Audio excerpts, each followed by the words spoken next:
बागेश्वर धाम पीठाधीश्वर पंडित धीरेन्द्र कृष्ण शास्त्री श्रीमद् भागवत महापुराण श्रीमद् भागवत कथा में शामिल होने के लिए ईशानगर पहुंचे। सबसे पहले वे लक्ष्मी नारायण मंदिर पहुंचे, जहां उन्होंने भगवान लक्ष्मी नारायण के दर्शन किए और यहां चल रहे पंचकुंडी लक्ष्मी नारायण महायज्ञ श्री अष्टाध्यास महापुराण में शामिल हुए। यहां पर उपस्थित सभी आचार्यों से मुलाकात की और सभी को बुंदेलखंड के महाकुंभ में आने का निमंत्रण दिया। इस दौरान हजारों की संख्या में कई घंटों से भक्त बागेश्वर सरकार का इंतजार कर रहे थे। उनके यहां पहुंचने पर भक्तों ने जोरदार स्वागत किया। इस दौरान बागेश्वर धाम पीठाधीश्वर पंडित धीरेन्द्र कृष्ण शास्त्री ने कहा कि ईशा नगर का नाम ईश्वर नगर होना चाहिए। बोलो, अरे इतने धीरे थक गए का? सीताराम। ऐसे थोड़ी धर्म विरोधी भारत छोड़ के भागेंगे, जरा जोर से बोलो।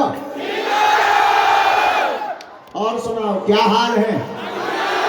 बढ़िया है, हम भी ठीक ही है। हनुमान जी की इच्छा तो देखो, ये नगर का सौभाग्य है जिस नगर में यज्ञ नारायण भगवान विराजमान हो जाते, जहां पर श्रीमद् भागवत कथा गाई जाती है, वहां पर सभी तीर्थ चल करके स्वयं आते हैं। अच्छा, गंगा जी स्नान करने जाओ, पैसा लगेगा, समय लगेगा, और गंगा जी में गए, स्नान कर पाए ना कर पाए, पांव फिसल गए, डूब गए, सो बिल्कुल ही स्नान हो गए। लेकिन अगर आपको स्नान करना ही है तो एक है गंगा जी जो भगीरथी गंगा है, लेकिन हम लोग जहां बैठे ये है कथा गंगा, ये भी गंगा है। अच्छा, लेकिन एक बात और याद रखना, जिन्हें जनता चुनती है, वोट देती है, जिसे ज्यादा वोट मिलते हैं वो संसद में बैठते हैं। जिन्हें जनता चुनती वो संसद में बैठते, लेकिन जिन्हें परमात्मा चुनते वो कथा में बैठते हैं। बोलो सीताराम। ये हमारा आप सबका सौभाग्य है। अब देखो, ईशा नगर को ईश्वर नगर होना चाहिए। इस नगर का नाम ईश्वर नगर होना चाहिए। धन्य है ये नगर। ईश्वर नगर इसलिए है कि यहाँ पर लगातार 11 साल से सतचंडी महायज्ञ चल रही, लक्ष्मी नारायण भगवान भी हैं, और इस वर्ष तो अष्टोत्तर शत महायज्ञ भी हो रही है। इसलिए इस नगर को अब ईशा नगर नहीं,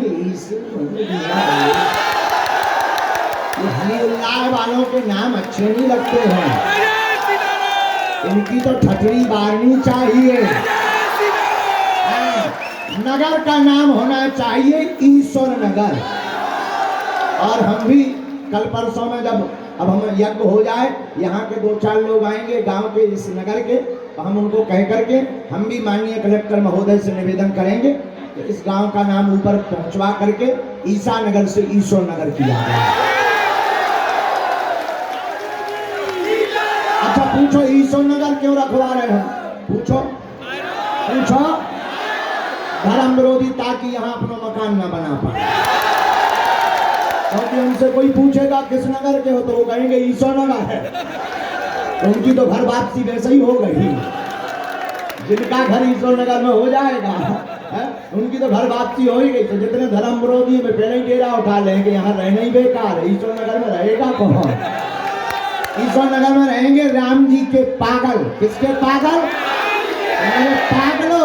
हम कथा सुनाने नहीं आए, कथा तो हमारे आचार्य श्री शिवाकांत जी महाराज जी सुना रहे हैं बड़ी मधुरमयी वाणी से।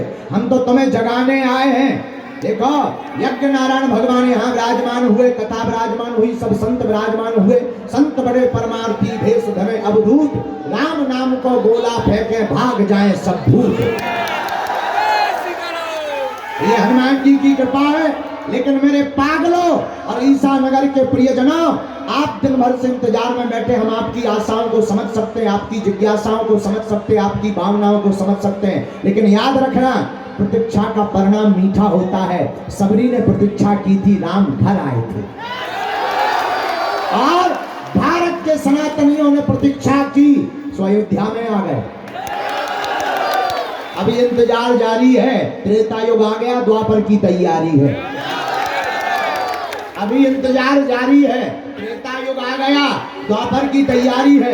पहले हम कहते थे राम लला हम आएंगे, मंदिर वहीं, अब बन गया। अब तो ऐसा कहने लगे कृष्ण लला हम आएंगे माखन मिश्री खिलाएंगे। बोलो सीताराम, जोर से बोलो। बागेश्वर धाम की, सन्यासी बाबा की, यज्ञ नारायण भगवान की, संत भगवान की, भूदेव ब्राह्मणों की। तो समय तो कम है, क्या बताएं, हम भी बुढ़ापे को शरीर है, बड़ों पे तो लेकिन ईश्वर नगर के लोग भी कम खतरनाक नहीं है। यहाँ के लोग भी हमें आज पता चलो यहाँ भी बहुत पागल हैं। हम जानते हैं इतने पागल हैं, हम और पहले आ जाते। अब हमें पता चल गया यहाँ भी कम पागल नहीं है। इन युवाओं का जोश देखकर, आप लोगों की प्रतीक्षा और चेहरे की मुस्कुराहट देखकर हमें ऐसा लग रहा भारत हिंदू राष्ट्र बनने जा रहा है। और इसमें कोई संदेह नहीं, डरना नहीं है। अब वो डरने का समय निकल गया। लोग हमसे कहते तुम्हें डर नहीं लगता? हमने कहा ठटरी के बड़े, हमने कौन तुम्हारे बाप के बड़े आते हैं। डरते वो हैं जिन्हें बार बार मरना हो, हैं? अब देखो मरना हमें बार बार है नहीं, एक बार बचना नहीं, तो डरना क्या है? इसलिए मस्त राम मुर्दों से बोले हमको कुछ बतलाओगे? मुर्दों में से एक मुर्दा बोला मर जाओ सो पाओगे। इसलिए हमारे प्रियजनों, आज सौभाग्य जागा ईसा नगर का। बड़े बड़े संत महापुरुष आचार्य भूदेव, इनके दर्शन हो रहे। रामायण में 2 चौपाइयां हैं, बड़ी विचित्र चौपाइयां हैं। तुलसीदास जी ने लिखा, एक जगह लिखा पुण्य पुंज बिनु मिलहि ना संता, लेकिन दूसरी जगह लिखा बिनु हरि कृपा मिलहि नहीं संता। तो तुलसीदास जी से किसी ने पूछा कि हमें संत मिल गए, अब हम निर्णय कैसे करें, पुण्यों से मिले या भगवान की कृपा से? तो बड़ा अच्छा जवाब दिया तुलसीदास जी ने। पता है क्या जवाब दिया? तुलसीदास जी बोले भैया तुम चलकर संत के पास जाओ तो समझना पुण्य उदय हुए हैं, और संत चलकर तुम्हारे नगर में आवे तो समझना भगवान की कृपा हुई है।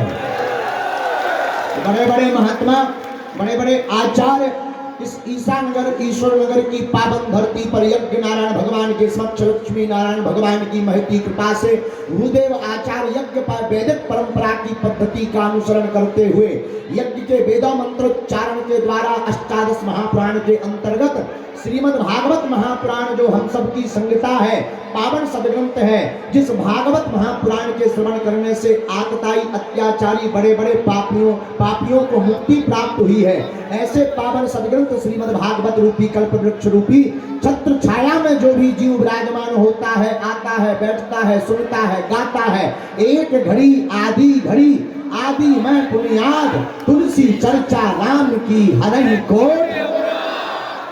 ऐसी श्रीमद् भागवत संहिता जिसमें अष्टादश पुराणों के अंतर्गत प्रमुख रूप से जिस संहिता को परमहंस की संहिता कहा गया। एक संत जी हमसे कहते थे, पंडित जी राम की कथा तो हंस की कथा है, लेकिन कृष्ण की कथा तो परमहंस की कथा है। सुखदेव जी जैसे परमहंस गा रहे, लेकिन ईसा नगर के आदमी भी कम खतरनाक नहीं होते। पूर्व जन्म में हम ईसा नगर में अपने चेला चंगीलाल से मिले। हमारा चेला था चंगीलाल ईसा नगर का, वो हमसे मिला, बोला गुरुजी पहले भागवतें होती थी, पुष्पक विमान आता था, आजकल भागवतें इतनी हो रही बैलगाड़ी तक नहीं आ रही, कहाँ गड़बड़ है? क्या भागवत बदल गई? हमने कहा पगला, भागवत नहीं बदली, भागवत तो वही है, बस सुखदेव जी जैसा वक्ता चाहिए, परीक्षित जी जैसा श्रोता चाहिए, आज भी पुष्पक विमान आ सकता है।